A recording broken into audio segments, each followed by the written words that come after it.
Buenas noches, amados hermanos, amado grupo de Conexiones Bíblicas Internacionales. Vamos a compartir esta noche una predicación muy bonita. Al mismo tiempo, tal vez para algunos es un tema muy conocido, para otros quizás sea un tema revelador que les permita ver el aspecto de la oración como algo definitivamente nuevo.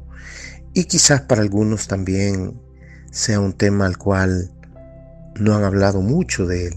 Así pues, hoy vamos a tocar el tema de la oración, basado en el capítulo 11 de Lucas, y tengo el atrevimiento de decirles que vamos a considerar por lo menos los primeros 13 versos, pero que el Señor permita que podamos considerarlos a plenitud. Amén. Así que vamos a orar. Padre y buen Dios, Señor del cielo y de la tierra, Creador de todo lo visible y lo invisible. Padre, estamos ante tu grata presencia esta noche, mis hermanos y yo, aquí reunidos, Señor, aquí como tus ovejas, Padre, queriendo que nos hables, queriendo que nos ayudes, queriendo que como tus discípulos te lo suplicaron, que como Juan les había enseñado a sus discípulos, también tus discípulos querían que les enseñaras a orar. Nosotros hoy, esta noche, queremos suplicarte que nos enseñes a orar.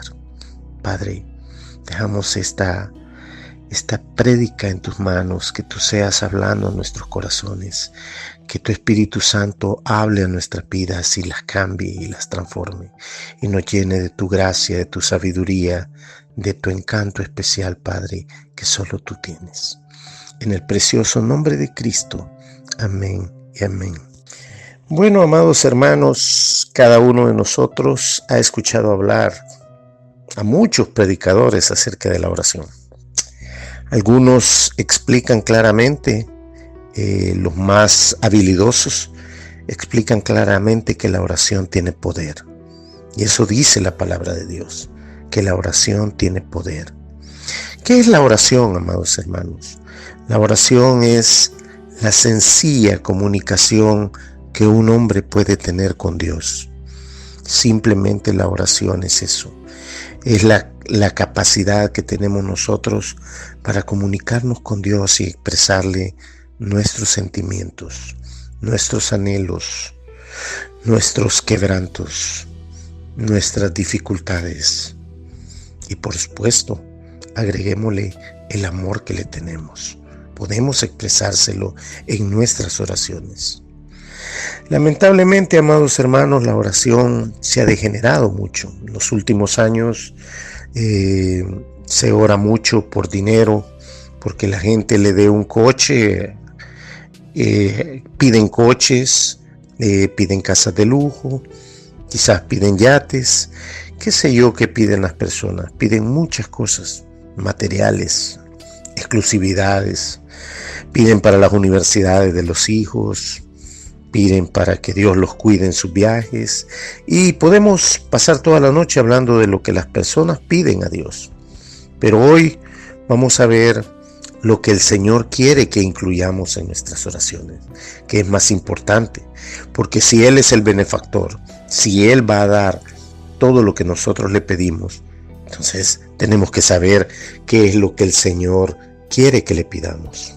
Amén. Bueno, vamos a comenzar, amados hermanos, leyendo Lucas capítulo 11, verso 1. Si tiene su Biblia a la mano y la puede abrir, pues qué bendición, ¿verdad? En la palabra de Dios leemos así: aconteció que estaba Jesús orando en un lugar, y cuando terminó, uno de sus discípulos le dijo: Señor, enséñanos a orar, como también Juan enseñó a sus discípulos. Amén. Cuando leemos este texto bíblico de Lucas 11, nos ponemos a pensar si el Señor podría enseñarnos a orar a nosotros también. Porque dado, como ya les dije, que hay un sinnúmero de tipos de oraciones que hacen las personas para pedir un sinnúmero de cosas, no sé yo si se las da, pero piden. Unos hasta, oí una vez un predicador diciendo que por teléfono depusieran ofrendas y que oraran para que Dios les triplicara lo que daban. Una cosa absurda, pero todas esas cosas son las que se ven. La gente ora y usa la oración como un mecanismo, como que Dios fuera un tipo de regalacosas que esté en los cielos y desde los cielos se está aventando regalos para todo el mundo. Hoy vamos a aprender que nuestro Señor Jesús dio el ejemplo perfecto de cómo orar y Él enseñó a sus discípulos. Nosotros somos sus discípulos. Yo soy discípulo del Señor Jesucristo. Usted es discípulo del Señor Jesús. Así pues, este día también nosotros queremos decirle al Señor, Señor, enséñanos a orar. Amén. Yo quiero pensar, amados hermanos, que cuando los discípulos y Él terminó de orar, pues, según dice el texto, Jesús oró según su costumbre, pero Él terminó de orar, los discípulos vieron algo en nuestro Señor, algo distinto, que no habían visto nunca, algo que observaron. Quizás vieron el poder de la oración cuando Él terminó. Por eso la expresión, Señor, enséñanos a orar. Y enséñanos a orar, le dijo como Juan había enseñado a sus discípulos. ¿Hay algo allí que nosotros podamos aprender esta noche? ¿Hay algo que Jesús pueda enseñarnos? Quiero comentarles algo al respecto de la oración. Yo tengo algunos grupos de trabajo de muchos hermanos y lamentablemente hay algunos que no se atreven a orar. No sé si por incapacidad, no sé si por falta de fe, no sé si por algún pecado oculto. No lo sé, amados hermanos. Pero esta noche vamos a tratar de que todos aprendamos lo que el Señor Jesús trataba de enseñar cuando sus discípulos le pidieron que Él les enseñara a orar. Amén. Bueno, la oración, amados hermanos, es tan simple que hasta el niño más pequeño de su hogar puede orar. Pero es tan grande que no se puede decir, oiga bien, que el hombre más poderoso de Dios haya dominado la oración. Yo me he encantado siempre desde muy chico orar. Yo tenía quizás unos 9 años cuando ya oraba. Sin embargo, recuerdo muy bien que oraba con un poco de temor porque le tenía un poco de temor a la oscuridad. Sin embargo, en la actualidad, cuando uno ora, hoy oro copiando las grandes oraciones de hombres como Daniel, como Salomón en la inauguración del templo, el rey Sedequías y tantos hombres de fe que han orado a través del tiempo. En cada oración uno aprende algo de estos hombres, la oración de Esteban. En fin, las oraciones tienen algo especial, algo secreto. Bueno, esto de aprender a orar, amados hermanos, me recuerda las palabras del apóstol Pablo que escribió en Efesios 6:18, orando en todo tiempo con toda oración y súplica en el Espíritu, velando en ello con toda perseverancia y súplica por todos los santos. Al parecer, Juan el Bautista conocía algunos secretos de la oración. Seguramente él había leído las oraciones de Daniel en el Antiguo Testamento. Seguramente había leído las oraciones de Jeremías por Jerusalén. Había leído el libro de Lamentaciones, donde prácticamente Jeremías ora por la ciudad, por todo el sufrimiento de la nación judía. Como fuese, Juan tenía un bagaje importante de experiencia de cómo orar. Era un maestro de la oración seguramente, y por eso los discípulos de Juan le habían pedido que les enseñara a orar.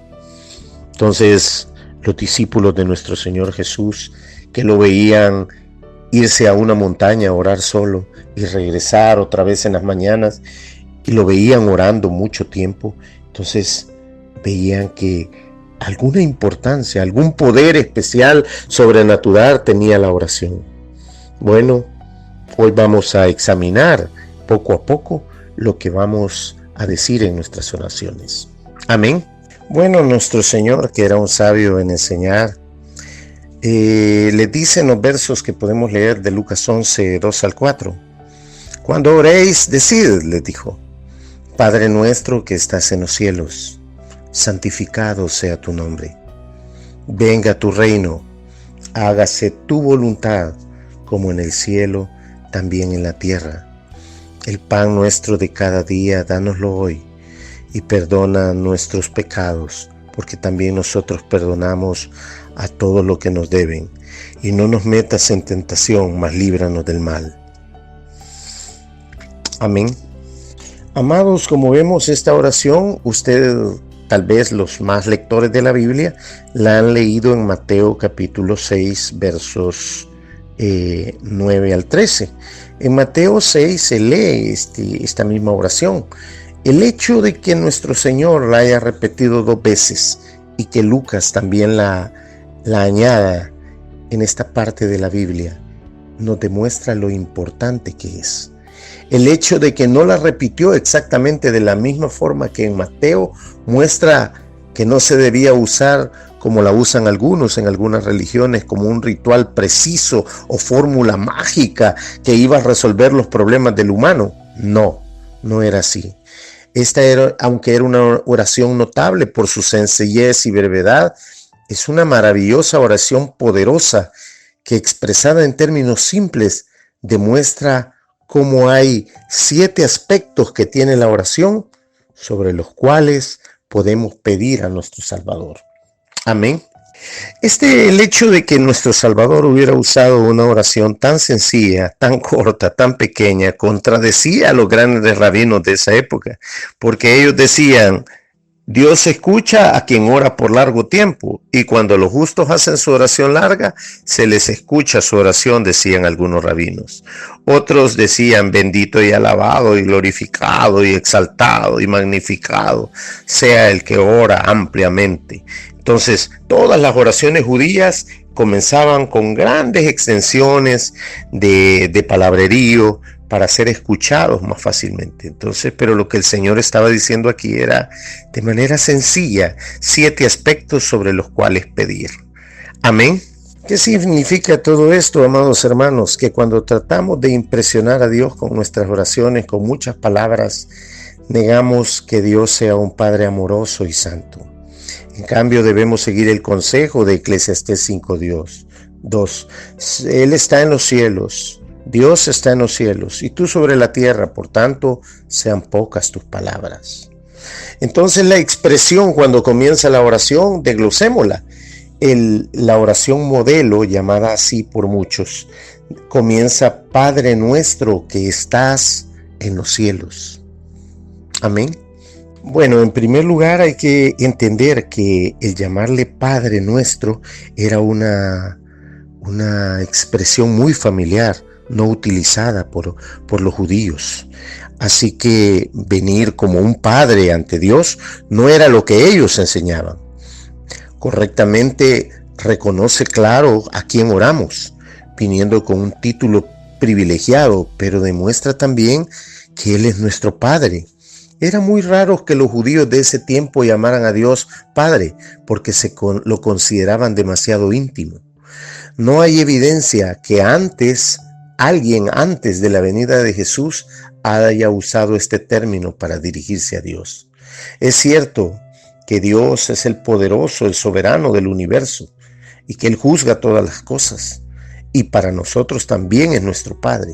Sin embargo, ellos no lo utilizaban de esta manera. Amén.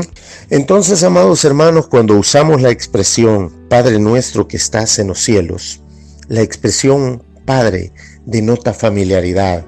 Cuando decimos nuestro, no decimos el Padre de Laurita, el Padre de Juan, el Padre de Luis, el Padre de Humberto, no, hablando de el Padre de todos. Cuando oramos de esta manera, como el Señor enseñó, estamos uniéndonos a toda la comunidad. Ya no puede usar nosotros el término como que es suyo, sino nuestro, de todos. Es una forma de orar diferente la que estaba enseñando nuestro Señor, porque reconocía que estaba en los cielos, por lo tanto estábamos abajo, éramos inferiores.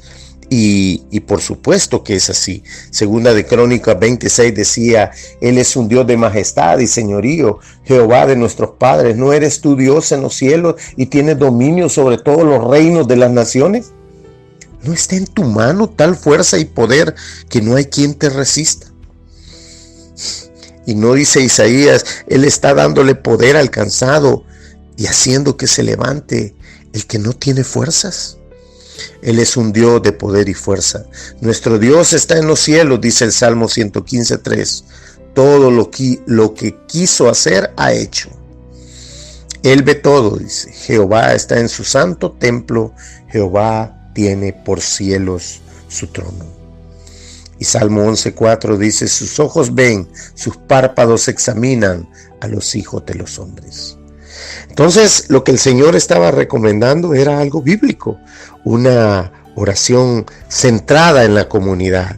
Ya no era el Dios de fulano. Hoy, cada vez que usted ora, tiene que orar en comunidad. Decirle: Padre nuestro que estás en los cielos, es la forma más correcta y más recomendada que nuestro Señor enseñó. Jesús, por supuesto, usó expresiones como que las hallamos en la Biblia, como Padre mío, pero toda la oración sigue siendo social al decir Padre nuestro. El pronombre singular está ausente. El hombre está ante la presencia del Padre y ora como en una gran familia universal. Amén. Pero el texto sigue diciendo: santificado sea tu nombre.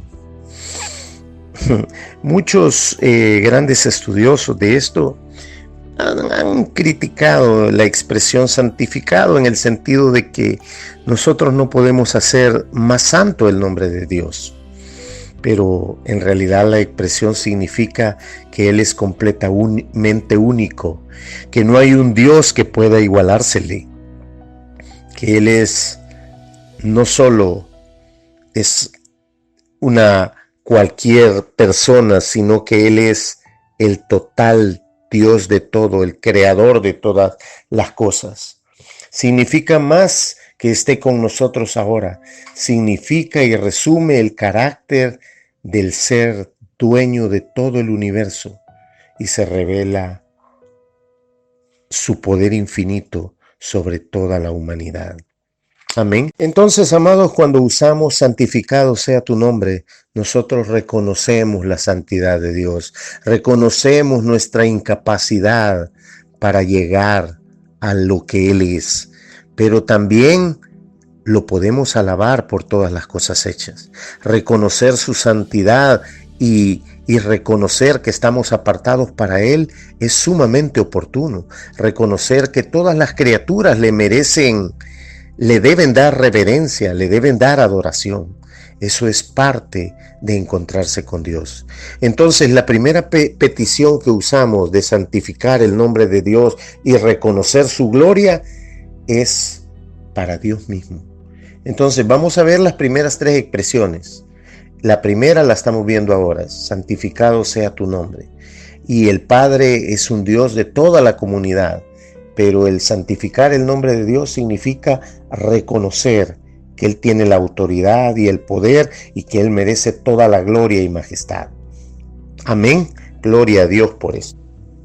Venga tu reino, decimos. Desde los tiempos memorables, el reino de Dios ha sido objeto de salmos, cantos hermosos, y usted lo puede hallar en el Salmo 45, el Salmo 145.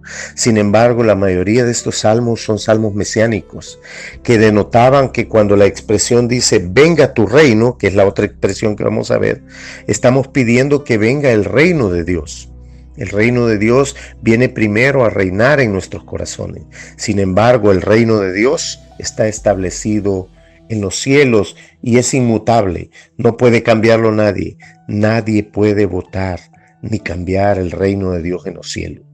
Él ha dado el cetro a nuestro Señor y Salvador Jesucristo, quien es Rey de Reyes y Señor de señores. Entonces, cuando decimos venga tu reino, estamos reconociendo el reino de Dios en nuestras vidas. Ya no gobierna el pecado, ya no gobierna el maligno, ya no gobierna ninguna potestad y autoridad, ni ningún gobierno humano.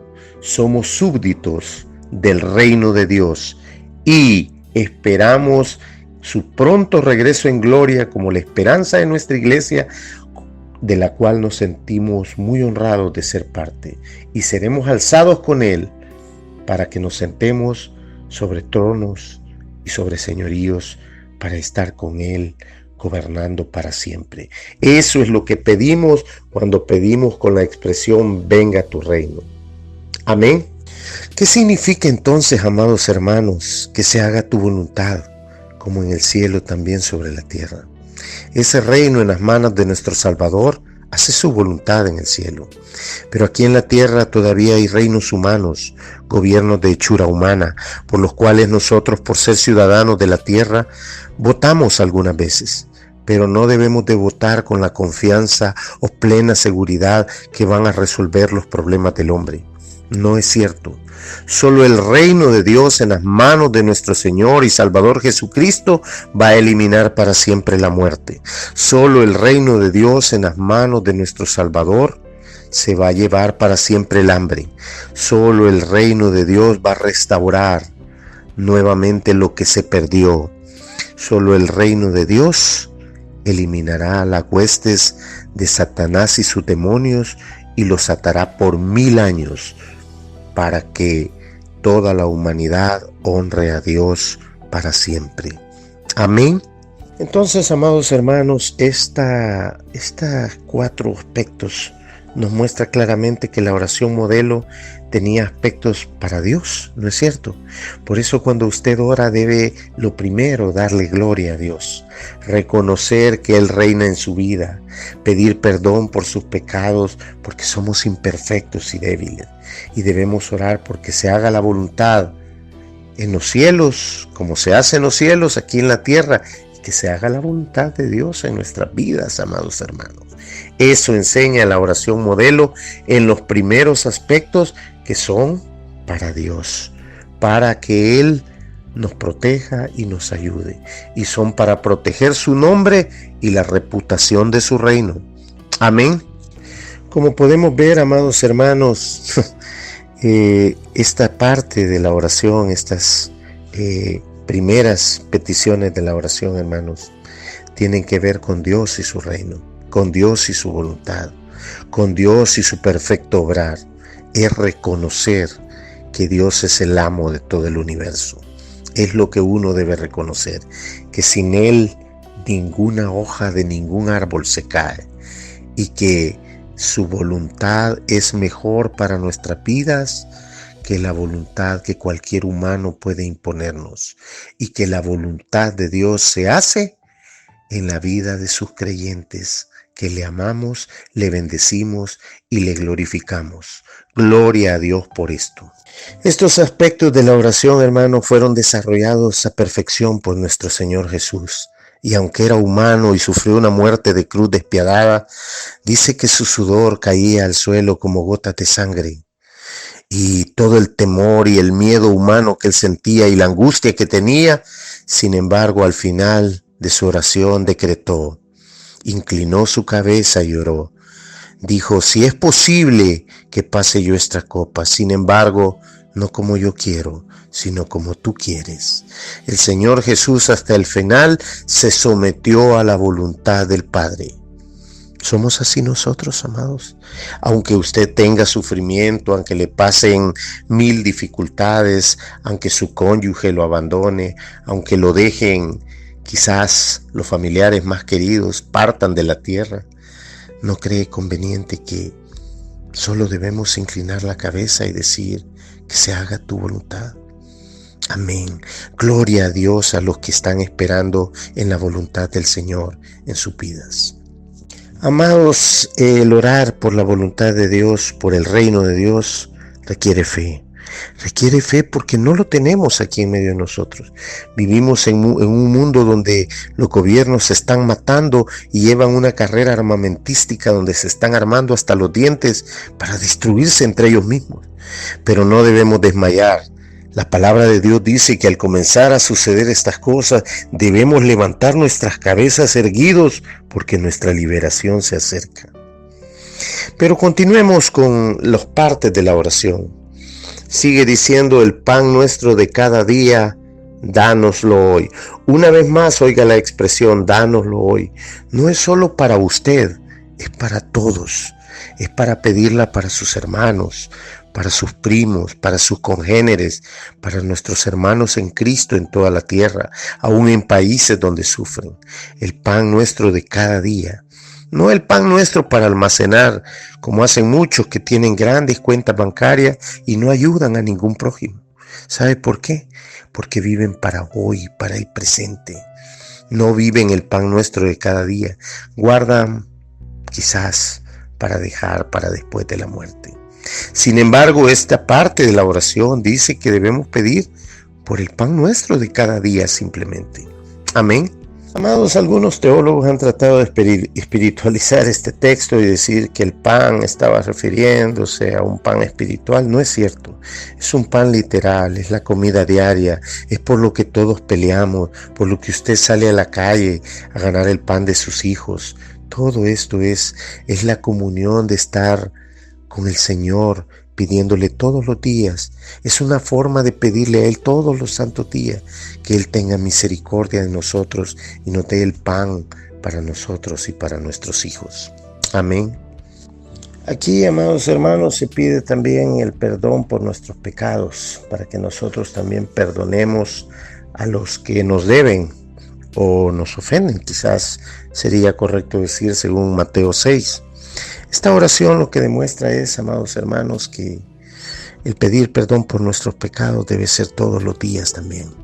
Era una oración modelo en la cual había que pedir perdón por nuestros pecados, los que logramos ver y los que no logramos ver, porque hay algunos pecados que nosotros ni cuenta nos damos, cuando mentimos, cuando decimos verdades a media, cuando ocultamos información a otros. Entonces todos son pecados que tenemos que confesarlos delante del Señor, porque solo perdonando también a los que nos ofenden, nosotros también seremos perdonados.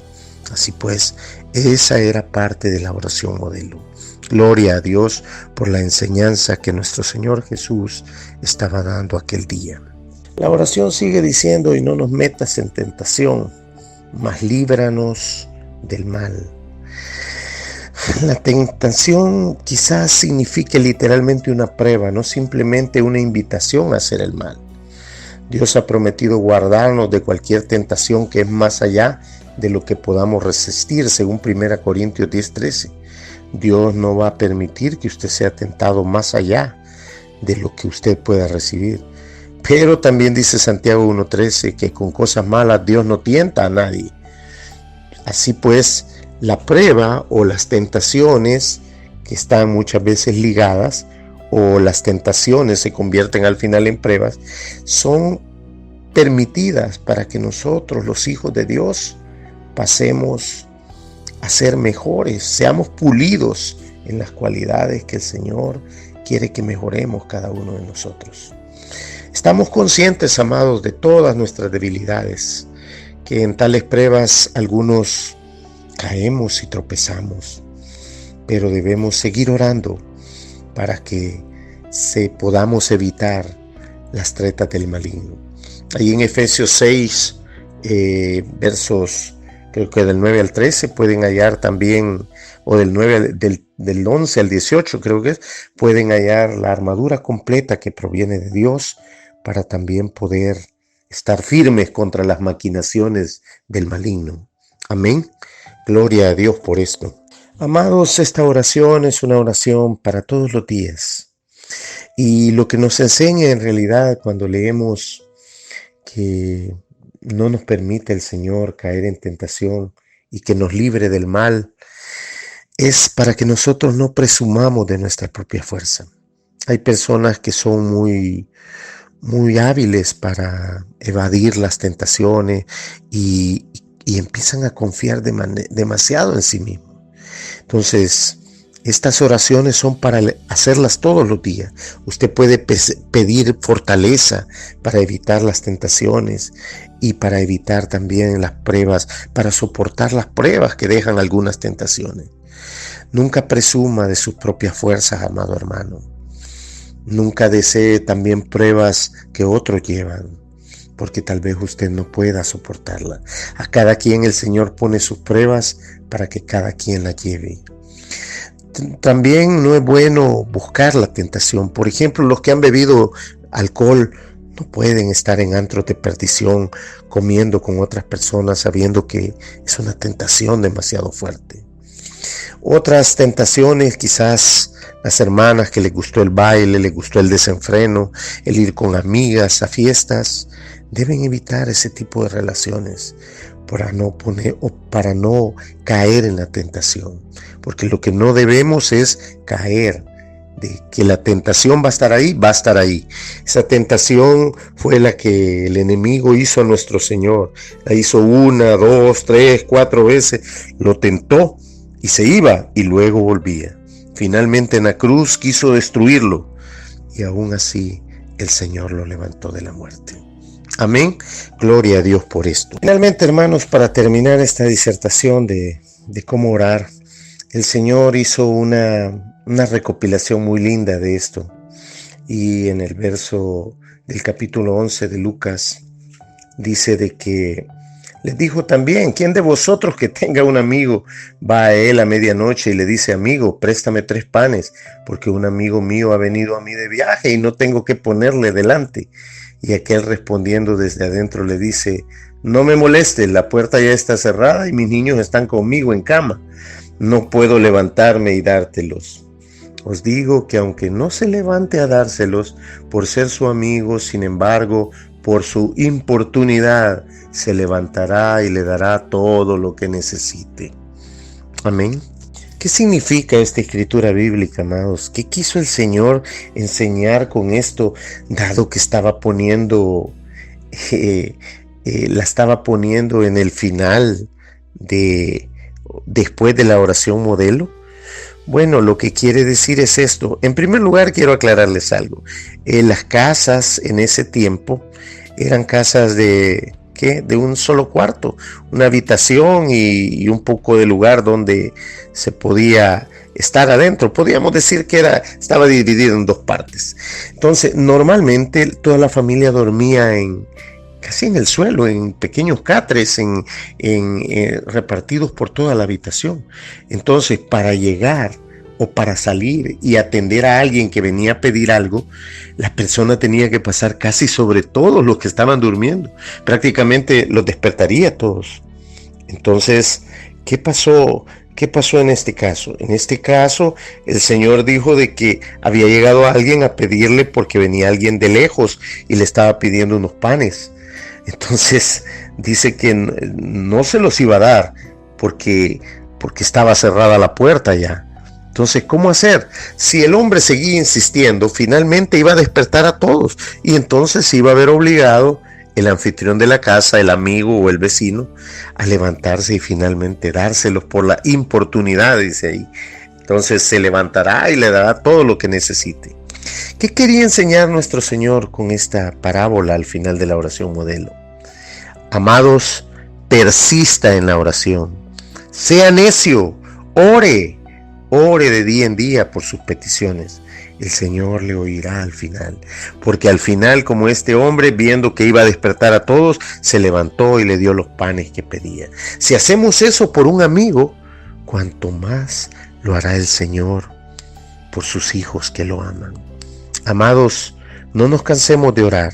Usemos este desglose de oración para usarlo definitivamente de manera especial para poder hacer quizás no tan grandes nuestras oraciones, pero sí con un contenido muy especial para darle la gloria a quien lo merece, a nuestro Señor Jesús. Amén. Así pues, para finalizar, amado hermano, recuerde que aquí lo que hemos tratado es de enseñarles que todos, hermanos, debemos orar. Debemos orar unos por otros. No nos cansemos de pedir. Esta oración modelo debe enseñarnos eso, que siempre tenemos que pedir y siempre en comunión, como está hecha la oración. La oración no está hecha para que usted pida solo sobre sus asuntos. Tiene que pedir por los de los demás, porque orando por otros es como recibimos. Dando es como recibimos, porque hay más felicidad en dar que en recibir. Amén. Gloria a Dios esta noche, amados hermanos. Vamos a orar. Padre y buen Dios, gracias por esta noche. Gracias por tu palabra, que nunca regresa vacía, Padre. Que se levanten hombres y mujeres de oración en este grupo. Que se levanten no hombres y mujeres de debate, hombres y mujeres que oren unos por otros y que encuentren la paz de Cristo y que encuentren alguien a quien dar un poco de oración por los que tienen necesidad, por los caídos del Evangelio, por los que están enfermos, por los tanto física como quizás espiritualmente. Padre, pon en nuestros corazones el deseo sincero de orarte y orar por aquellos a quienes ofendemos. En tu bendito nombre, Cristo.